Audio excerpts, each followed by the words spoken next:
You may have noticed the roads getting a little more crowded over the past few weeks, now that we're well into phase 3 of reopening. And while most office workers are not rushing back, some don't have a choice. The Boston region is a major hub for companies with jobs that just can't be done from home, like critical research work. Liz Neisloss checks in on how the return's been going so far and the changes offices are making along the way. These downtown buildings are mostly empty.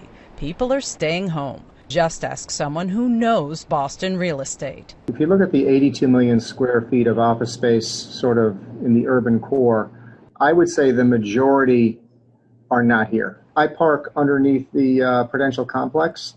It's the second largest garage north of New York City. It's a ghost town. Getting to the office is a big deterrent. Their office might be safe. They might feel very good on that floor, but then getting there, going through the doors, going through the turnstiles, waiting. Now I'm in a lobby with all these other people. But what if your work just can't be done from the kitchen table? Good morning. Welcome to Agios Pharmaceuticals. Just a few health questions first. All types of offices need these precautions now. It's a lonely ride in the elevator to see where lab scientists are back at work, developing medicines to treat cancer and rare diseases. Okay, let's go. We get the tour from Agios employee Stephanie Souza. So this is a wet lab where scientists will come and do their experiments. What we've had to do to help maintain social distancing is just make sure that they're 6 feet apart from each other. Bo Wang is researching potential therapeutics for leukemia. He works a half day in the lab and leaves by noon, so there's no overlap with the next shift.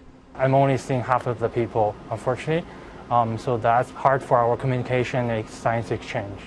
In this area, there'd usually be a scientist at each lab hood. Now they alternate. Gabrielle McDonald is doing cancer research. It's very different to just have me by myself or me and one other person. So it's really quiet. It's hard to get used to. I kind of miss having other people around.